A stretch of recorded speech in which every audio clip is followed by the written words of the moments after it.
ও যুবক, দিলের কান্ডা লাগা শোনো, সন্তানের লাশ যে বাবার কাঁধে সেই বাবা জানে সন্তানের লাশ কত ভারী।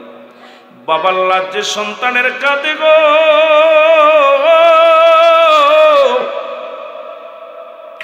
সেই বাবা জানে, সেই সন্তান জানে আপনজনদের লাশ কত ভারী। আল্লাহ, আজকে যারা দুনিয়া থেকে বিদায় হয়ে গেছে, দুনিয়ার মুসলমান,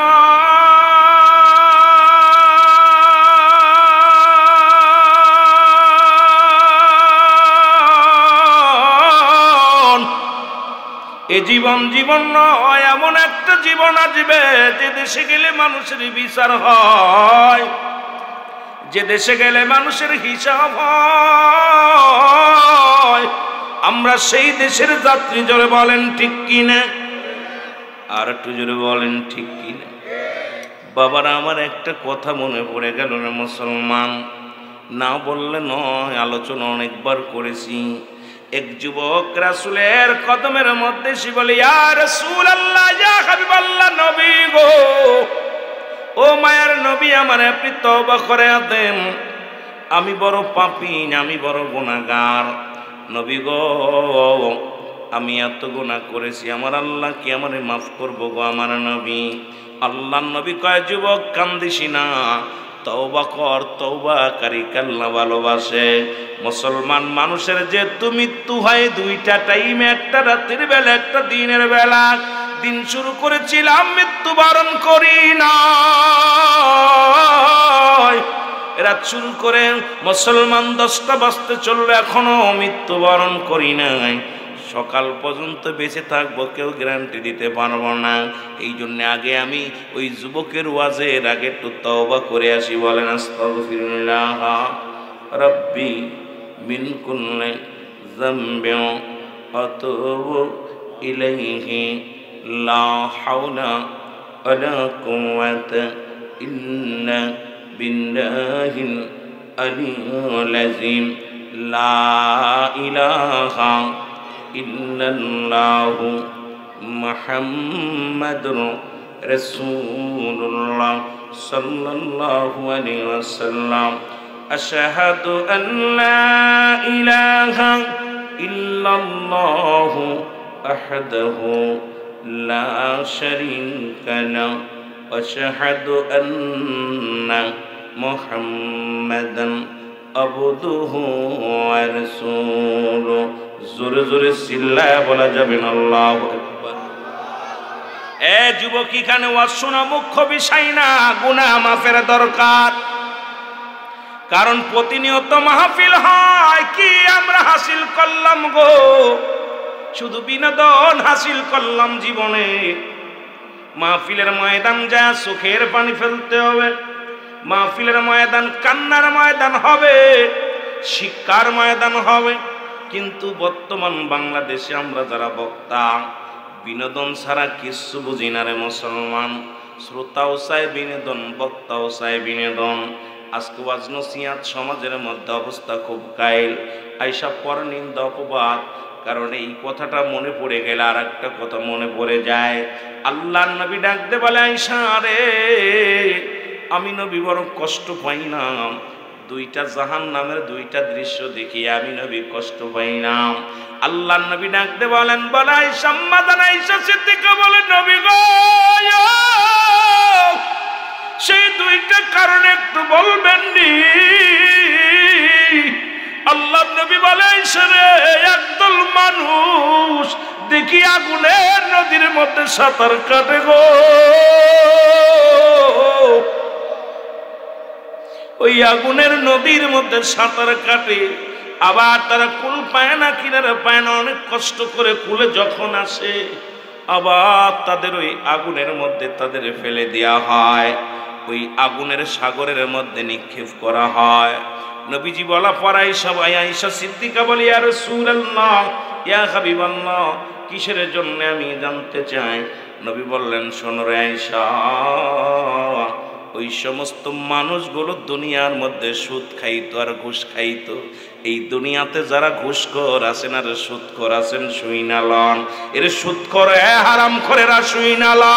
আল্লাহ নবী নিজেই কাঁদছেন জাহান্নামীদের কষ্ট দেখা গো।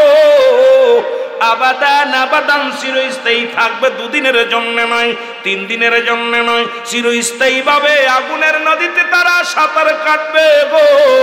ওই সুদখোরের জায়গা হবে আগুনের নদী, ঘুষখোরের জায়গা হবে আগুনের নদী।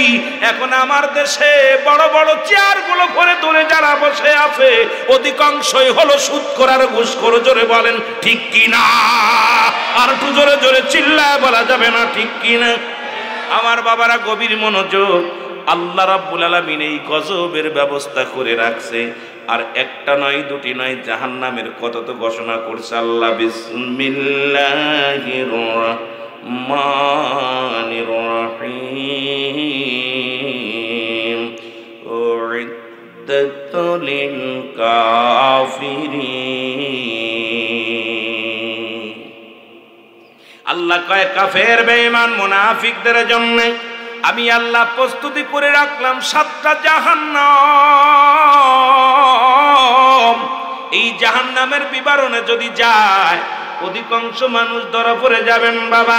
আর একদল বলতেছিলাম আমি আস্তে আস্তে আলোচনার মধ্যে যাই, যদিও আপনাদের একটু সময় নষ্ট করে ফেলেছি, ভূমিকা দিয়ে নয়, কারণ ভূমিকা দিয়ে আলোচনা পড়ো পছন্দ করি না। আমি নিজেই মুসলমান, অনেক সময় সালাম বিনিময় করে আলোচনায় ঢুকে যায়, কারণ যে 20 মিনিট 10 মিনিট নষ্ট করব সেই সময় চিন্তা মাথার ভিতরে নাই। বাবারে আল্লাহ রাব্বুল আলামিন দয়া করে আপনাদের মাঝে আসার সুযোগ দান করলো, বসার সুযোগ দান করলো। আল্লাহর নবী বলে আয়েশা রে, আর একদল মানুষ দেখলাম,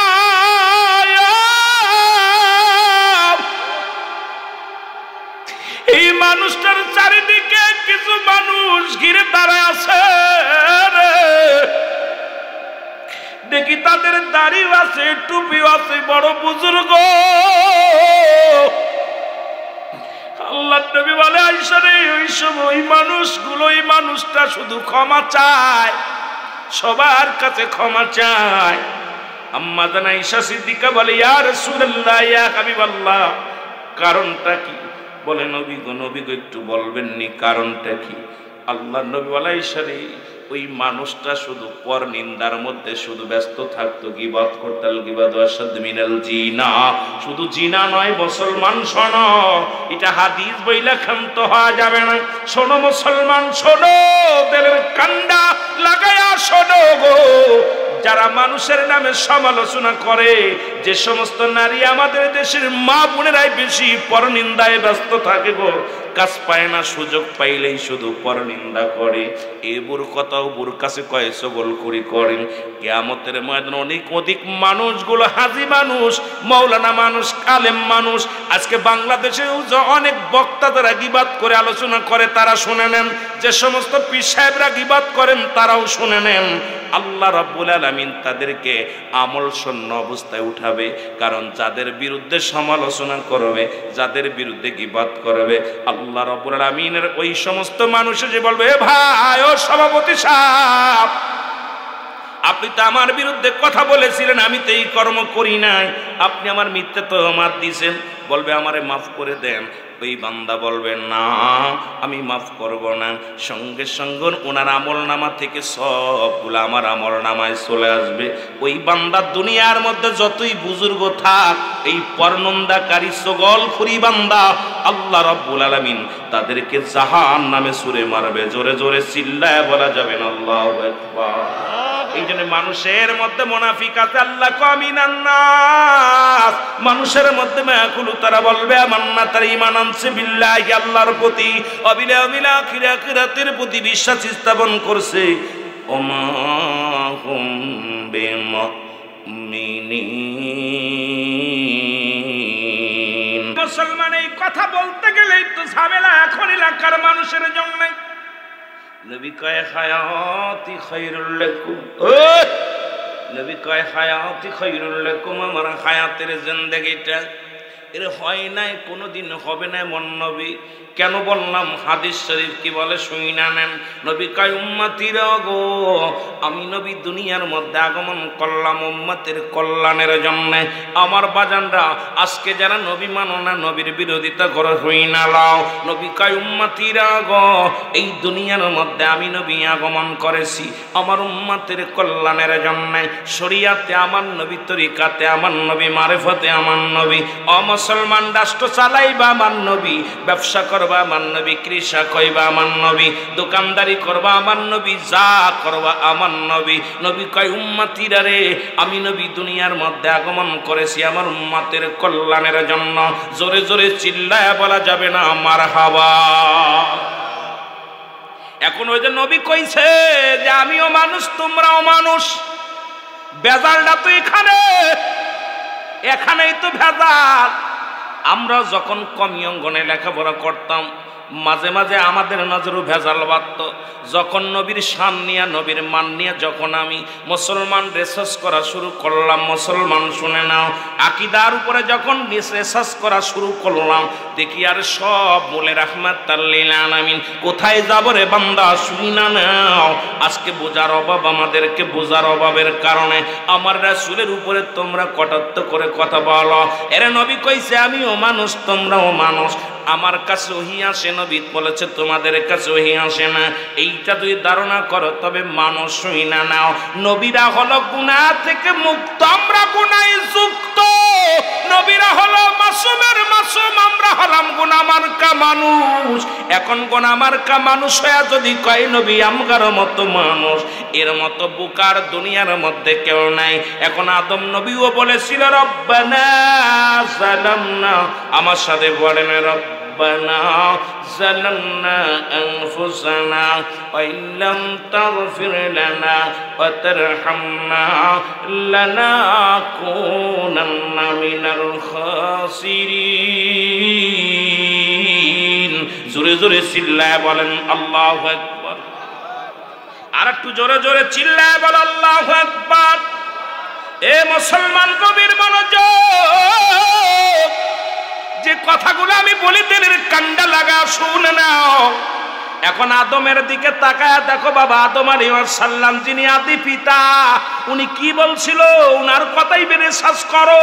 যে সমস্ত উলামায়ে কেরাম নবীকে নিয়ে সন্দেহ হয়, আদম নবী কয় আমার রব্বানা যালামনা, আল্লাহ ও আমার রব, আমি জালিমদের অন্তর্ভুক্ত হয়ে গেছি, আমারে তুমি ক্ষমা করে দাও।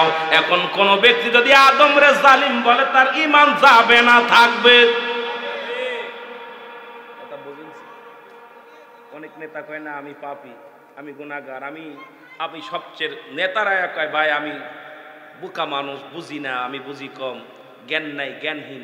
আরে জ্ঞানহীন হইলে নেতা হইতো নি, কথা কইতেন না। এনা আমরাও খুব বক্তারা এসে আমি কিছু জানি না, মূর্খ। আরে ভাই মূর্খ হইলে কি চেয়ারে বইতে? আদম নবী বলতেছে আল্লাহ আমি গুনাহগার, আমি জালিমদের অন্তর্ভুক্ত হয়ে গেছি উলামায়ে কেরাম। এখন আদমরে যদি কোনো ব্যক্তি জালিম মনে করে, তার ঈমান তো যাবে, বহু তালাক হবে। যারা বলেন ঠিক কি না? এখন তা আমরা নজরুল ইসলাম একটা কবিতা বলেছিল যে বিশ্ব যখন এগিয়ে চলেছে, আমরা তখন পিছে, বহু তালাকের ফতোয়া খুঁজছে হুজুর সমাজ খুশি। গতকালকে দেখি এক নিউজের মধ্যে আমার দেশের এক বক্তা, বড় সাইকুল হাদিস আল্লামা, কিসে ফতোয়া জানতে তার কাছে তালাক প্রাপ্ত এক নারী, যে হুজুর আমাদের তো তালাক হয়ে গেছে, হিলা বিয়ের একটু ফতোয়া দেন। এই ফতোয়া দিতে যাওয়ার আর হুজুর এত বড় ভালো মানুষ, হুজুর নিজেই ইয়ে করে ফেলেছে। জোরে কোন ঠিক কিনা? মানুষ তো হুজুরদের পরে ঈমান হারাই ফেলতেছে দিনে দিনে হুজুরদের পরে। কারণ আলেমদের প্রতি মানুষ মুখ ফিরানোর কারণ হলো এই সমস্ত লুচ্ছা মার্কা হুজুরদের জন্য। জোরে বলেন ঠিক কিনা? করছে কি করছে? তো করছে 2 ঘন্টার জন্য চুক্তিতে বিয়ে করছে। বিয়ে কইরা মসজিদের মসজিদের কোথায় সিঁড়ির মধ্যে ইমামকে পাহারা দিয়া, যে ইমাম তুই পাহারা দে, বাকি কাজ আমি সারি। এখন মেয়ে বলতেছে আমি হুজুর মানুষ, এখন আমারে বলছে তখন আমি মনে হুজুর মানুষ তো যাই না শুনে পাপ তো আর করতে পারে না, আমিও হুজুরের প্রস্তাবে রাজি হয়ে গেছি।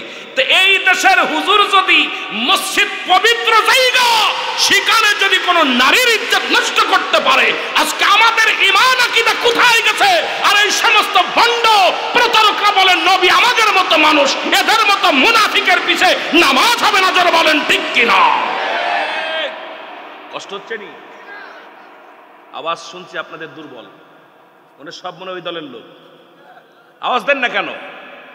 সত্যকে সত্য বলবেন, রাতকে রাত বলবেন, দিনকে দিন বলবেন, যারা বলেন ঠিক কিনা?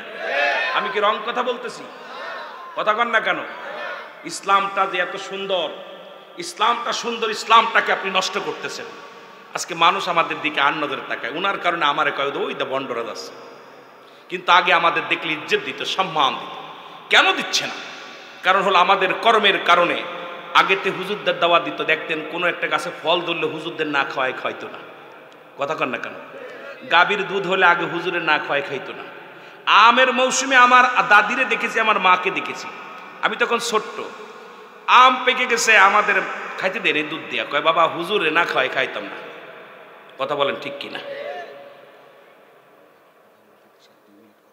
আমি দিচ্ছি সেরেই তো চলে আসি, হুজুর একটু কল্পটুক ষষ্ঠ, আমিও তো আপনাদের সময় বাবা দিচ্ছে দিন, একটু কষ্ট করেন, প্রধান দিনের ধন্যবাদ জানাই, একটু কষ্ট করেন, একটু সময় দেন আমার, মাত্র ছেড়ে দিচ্ছি আমি। কারণ আমার 8টায় থেকে মাইক ধরার কথা ছিল, আমি মাগুরা থেকে আসি, অনেক জ্যাম, আসতে পারি না, অনেক কষ্ট করেছি, শুধু কথা এত, দুপুরে খানা খাইনি বাবা, আমি খুব অসুস্থ। অজুটা করি তাইমুম করে ডায়াস আসছে, ভিতরে ডিলারও ব্যবস্থা আছে, তাইমুমের ব্যবস্থা, তাইমুম করছে, অজু করতে সুযোগ পাইনি, এত তাড়াতাড়ি আসছি, যারও রাস্তা একটু ভাঙ্গা। এরপরে আজকে টুঙ্গিতে আগুন ধরার কারণে গাড়ি ঘোড়া ছাড়ছে না, কেন যেন একটা উচ্ছৃঙ্খলা ঢাকার মধ্যে, এটা উচ্ছৃঙ্খল। তো আমার বাবারা চারিদিক থেকে গজব আসতেছে। আল্লাহ রাব্বুল আলামিন তার হাবিব বলে গেছেন যে শেষ জামানায় মানুষ এগুলো করবে, এগুলো হবে, এগুলো হবে, সব শুরু হয়ে গেছে। এই জন্য আমি প্রধান অতিথিকেও বলবো যে আমি আপনাকে ইনশাল্লাহ আমি 10টা পর্যন্ত আলোচনা করব, এরপরে একটু দয়া করে আপনি 20-25 মিনিট একটু বসেন, আমরা আলোচনা, আপনি যতক্ষণ থাকবেন আপনারও ছেলে আরও 10 জন মানুষ, আপনি চলে গেলে আপনার সাথে আরও 5 জন চলে যাবে, তাদেরও কপালে, তাদের হকটা নষ্ট করেন না। আমিন বলেন একটু, মুহাব্বতে দুরূদ শরীফ পড়েন, আল্লাহুম্মা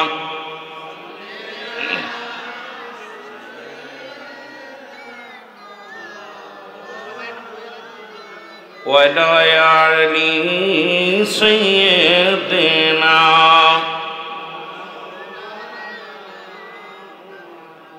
এ মুসলমান গভীর মনোযোগ, বলতেছিলাম নবীও মানুষ, আমরাও মানুষ, নবীরা হলো গুনাহ থেকে মুক্ত, আমরা গুনাহে যুক্ত। রাহমাতুল লিল আলামিন একটা কথা বলে আমি আলোচনার মধ্যে যাই।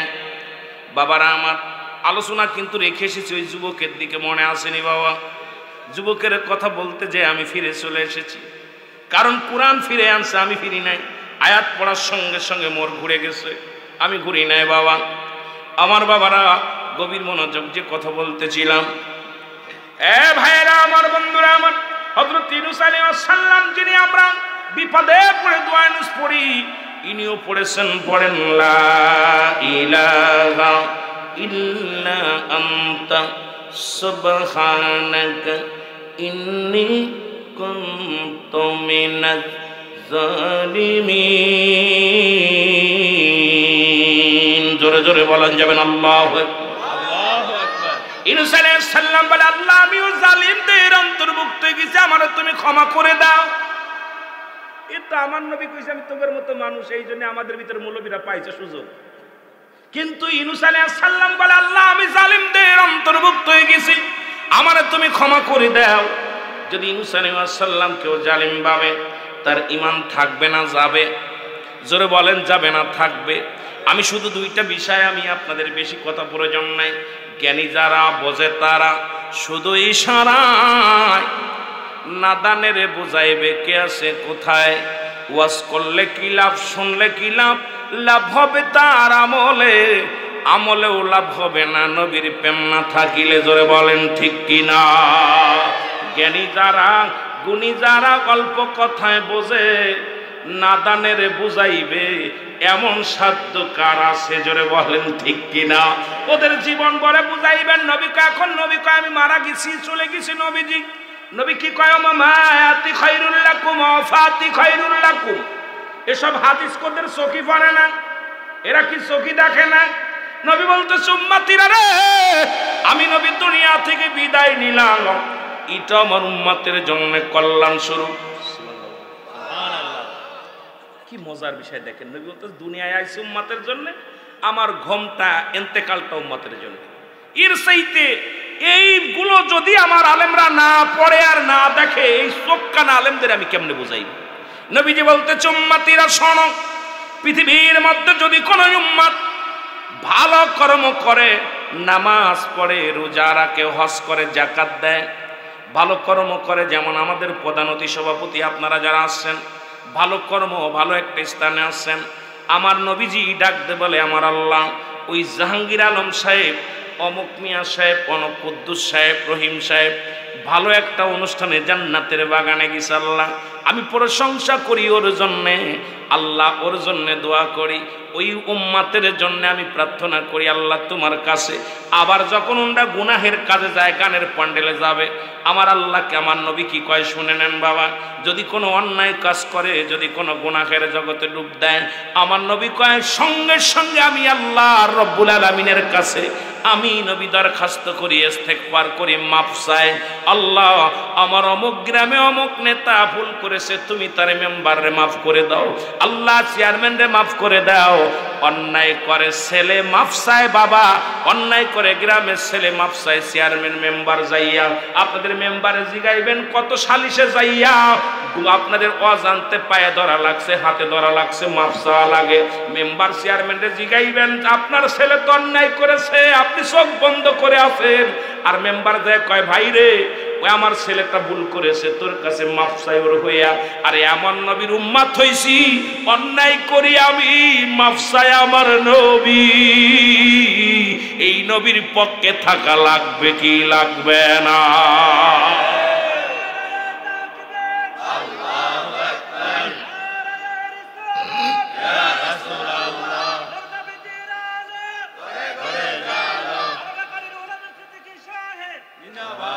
কথা কি বুঝছেন? ক্লিয়ার?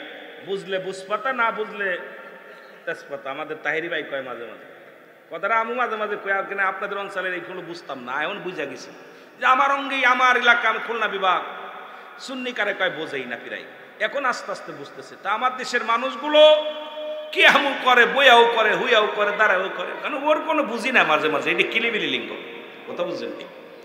এখন এই জন্য আপনাদের কাছে বললাম যে একদম ক্লিয়ার,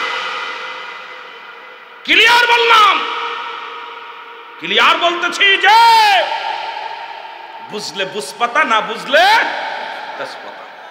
আমি আপনাদেরকে বলে যাই যে রাসূল কইছে কি, আরে ভাই যিনি আপনার জন্য গোপনে মাফ চাইলো তারে আপনি চিনলেন না, আয়া তার বিরুদ্ধে কলা দেখাইলেন, যদি কোন ঠিক কিনা? আর আমার নবী কান্তে উম্মাতের বেদনায় নবী বলতে ওফাতি খায়রুল লাকুম, আমার উম্মাতের জন্য ওফাত নিছি। আরে নবী যদি থাকতে চাইতো নবী থাকতে পারতো না? পারতো। কেন থাকে নাই? কারণ উম্মাতের জন্য, যে আমি যদি না যাই ওদের কে পারাবে, কে তোরাবে, আমি তোরানোওয়ালা। মদিনা যাইতে পারলাম না, মদিনা, আরো জোরে বলেন মদিনা যাইতে পারলাম না, মদিনা। এ দুনিয়ার মুসলমান শুইনা লও গো,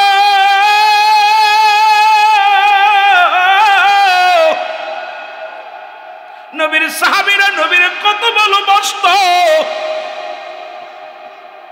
মুসলমান শোনো, নবী মক্কা থেকে মদিনায় যখন হিজরত করবে, শোনো নবীর পক্ষে থাকলে কি হয়। আমাকে বলছে হুজুর সিদ্দিক আকবরকে নিয়ে, আবু বকরকে নিয়ে কিছু কথা বলবেন।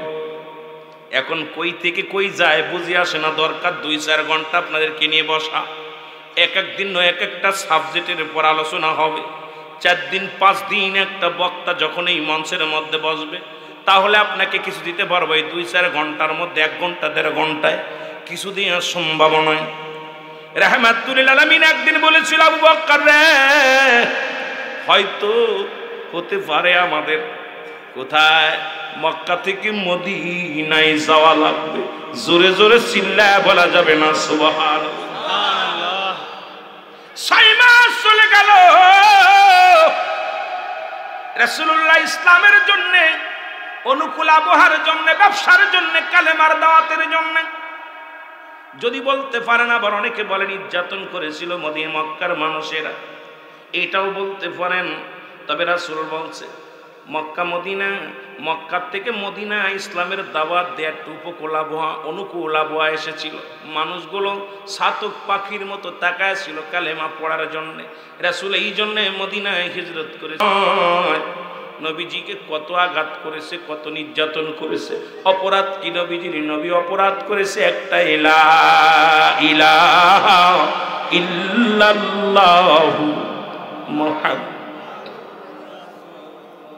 নবী বলে লা ইলাহা, নাই কোনো ইলাহ, ইল্লাল্লাহু আল্লাহ ছাড়া, মুহাম্মাদুর রাসূলুল্লাহ সাল্লাল্লাহু আলাইহি ওয়াসাল্লাম আল্লাহর প্রেরিত রাসূল বা বান্দা হলো রাহমাতাল লিল আলামিন। এটাই বুঝি আমার নবীর অপরাধ ছিল রে। আমার নবী বলছে উম্মতিরা রে, আমার আল্লাহ ছাড়া কোনো মাবুদ নাই। আল্লাহ বলেন কুল্হু আল্লাহু আহাদ আল্লাহুস সামাদ লাম ইয়ালিদ ওয়া লাম ইউলাদ ওয়া লাম ইয়াকুল লাহু কুফুয়ান আহাদ। আল্লাহ ডাকতে বলে হাবিব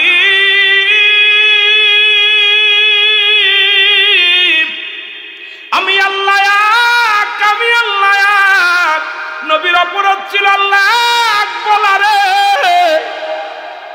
আমার নবী যারা চন্ড পূজা করতো, যারা মূর্তি পূজা করতো, যারা অন্য কিলা বানাইয়া পূজা করতো, আমার নবী ডাকতে কয় উম্মতিরা রে, তোমরা আমার মৌলার পূজা করো, আমার আল্লাহ এক।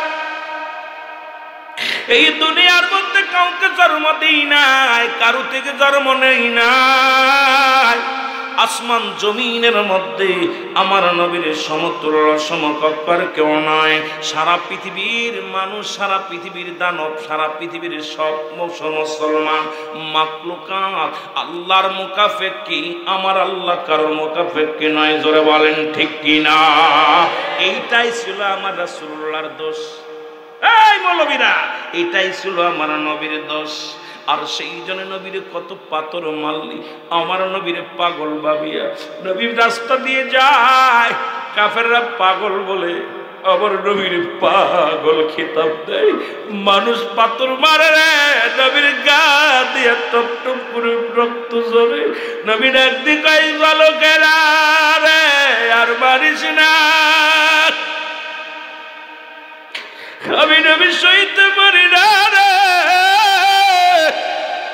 আমি নবী কান্দি উম্মতের মায়ায়, আমি নবী কান্দি উম্মতের মায়ায়। ইয়া রাব্বি হাবলি উম্মতি উম্মতি। আর নবীর পিছে লালিয়ে দিলিয়ে যেত মদিনার কাফের তো ছোট ছোট বাচ্চাগুলো রে।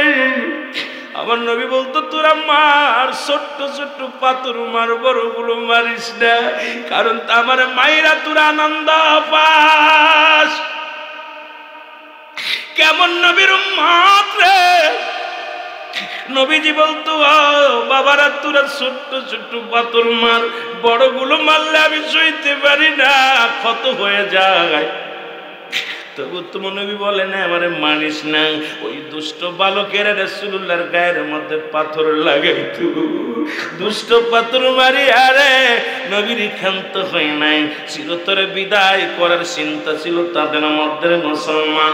আজকে আমি আপনাদেরকে বলে যাই, আজও এক বাহিনী আছে আমার নবীর কষ্ট না দিলে তাদের শান্তি লাগে না। আরে বইয়া বইয়া রাসূলুল্লাহর সম্মানের উপরে আঘাত করো গো। যে কথা বলতেছিলাম যুবকের শোনো, এইরকম যখন ক্ষত বিক্ষত হয়ে গেল দেহখানা, নবীজি দেখেন রাস্তা দিয়ে গেলে কাফেরেরা শত্রু ছোট ছোট মাসুম বাচ্চাগুলো পাথর ছুঁড়ে মারে, আমারে পাগল বলে আখ্যায়িত দেয়। কয় ওই দেখো আবু জেল কয় পাগল যায় রাস্তা দিয়ে দে। আরে আবু সুফিয়ান কয় পাগল যায়, উতবা কয় পাগল যায়, সাইবা কয় পাগল যায়। আর ওই এলাকার সমস্ত কাফেরের সন্তানেরা রাসূলের গায়ে পাথর মারে। আমার নবী বালকদের ধরে ধরে সান্ত্বনা দেয়, মাথার মধ্যে বাজান, ও বাজান, তোরা ছোট পাথর মার, বড় পাথর মারিস না। আমি নবী সইতে পারি না, গায়ের ভিতরে রক্ত ঝরে রে, কষ্ট পায়, এমন নবী উম্মাতের কান্ডারি। জোরে বলো আল্লাহু আকবার। জিবরিল আমিন ডাকতে কয়, নবী গো, একবার হুকুম দেন এদেরকে সাইজ করে দিই। আমার নবী কয়, না না, ওদের যদি শেষ করে দাও আমি নবী কাদের কাছে দাওয়াত দিব? জিবরিল আমিন ডাকতে কয়, নবী গো, আপনার গায়ের মধ্যে পাথর ছুঁড়ে মারে, আল্লাহ পাঠাইছে ওদের শেষ করে দেওয়ার জন্য। আরে রব্বে কারিম সহ্য করতে পারে না, আপনার গা দিয়ে রক্ত ঝরে। আমার নবী কয়, জিবরিল না না, ওদের জন্য অভিশাপ দিও না, কষ্ট দিও না, ওদের শেষ করে দিও না।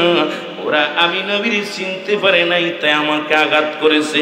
আমি নবীরে যদি চিনত কোনোদিন তারা আঘাত করত না। আমি নবী কষ্ট পাই নাই, সেই নবীর পক্ষে থাকার দরকার আছে কি না? আর একটু জোরে জোরে চিল্লায় বলেন, আছে কি না? আমার দয়াল নবী বিগনে আপন বলতে কেহ নাই জগতে, আমার আপন বলতে। আরো জোরে বলেন, আমার দয়াল নবী বিগনে আপন বলতে কেহ নাই জগতে। আমি ভেবে দেখি সবই মিছে, ভেবে দেখি সবই মিছে, মিছে মায়ার সংসারে আপন বলতে কেহ নাই জগতে, আমার আপন বলতে কেহ নাই জগ। ও নবী ও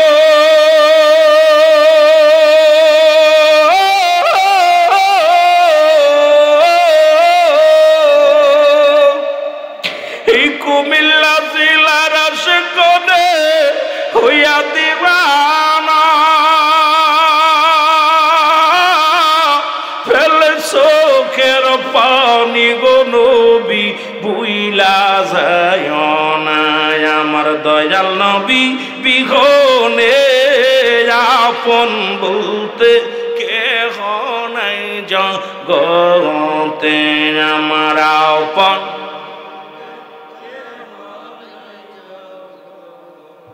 এ ভাইরা আমার, যে কথা বলতেছিলাম গো, রহমতের নবী 6 মাস পরে আবু বকর করে যে একটা টাস করে দরজায় টুকা মারছে।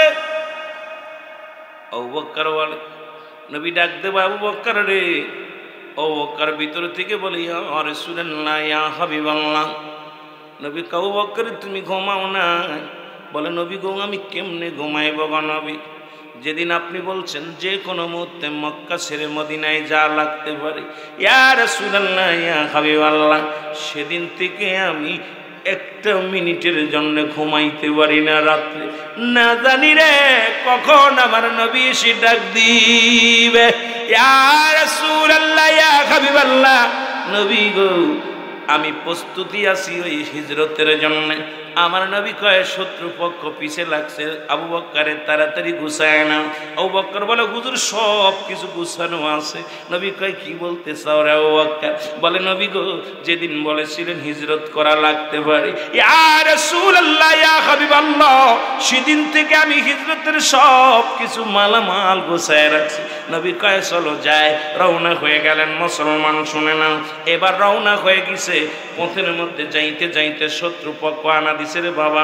শত্রুপক্ষ দেখিয়া রাসূলুল্লাহ কি করলেন, একটা গুহার মধ্যে আশ্রয় নিলেন। ওই গুহার মধ্যে সাপে কামড়, কত অনেক ইতিহাস বাবা শুনে নাও। সাপের কই কামড় খাইছে আবু বকর রাসূলকে, কিন্তু রতের পর মাথা রেখে নবী ঘুমাইতেছিলেন। নবী উঠে দেখে আবু বকরের চোখের পানি। নবী কয়, আবু বকরের তোর চোখে কেন পানি? বলে, নবী গো আমার সাপে কাটছে গোয়ার ভিতর থেকে, আমার পাগড়ি মোবারক ছিঁড়ে সমস্ত গর্তগুলো বন্ধ করেছিলাম, একটা অবশিষ্ট ছিল নবী, ওইটা পায়ের অঙ্গ পা দিয়ে ঢেকে রেখেছিলাম। নবী গো পায়ের মধ্যে কামড় দিছে সাপে।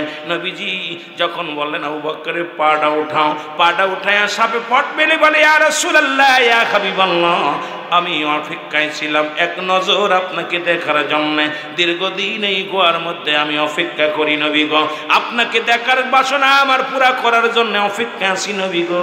যখন আবু বকর সমস্ত গর্তগুলো বন্ধ করে রাখছে, মনে কষ্ট পায়া আমি ওর পায়ের মধ্যে দংশন করেছি ইয়া রাসূলুল্লাহ ইয়া হাবিবাল্লাহ, নবী গো বেয়াদবি মাফ করবেন, আমি কষ্ট পেয়ে শুধু পায়ের মধ্যে আঘাত করেছি। আমার নবী থুতু মুবারক লাগাইছে, সঙ্গে সঙ্গে সাপের বিষ পানি হয়ে গেছে, জোরে বলা যাবে না সুবহানাল্লাহ। এ মুসলমান গভীর মনোযোগ, বাবারে এমন একটা জায়গা গেছি বিপদ, একটু মহব্বতে বলেন, মহব্বতে দুরূদ শরীফ পড়েন, আল্লাহুম্মা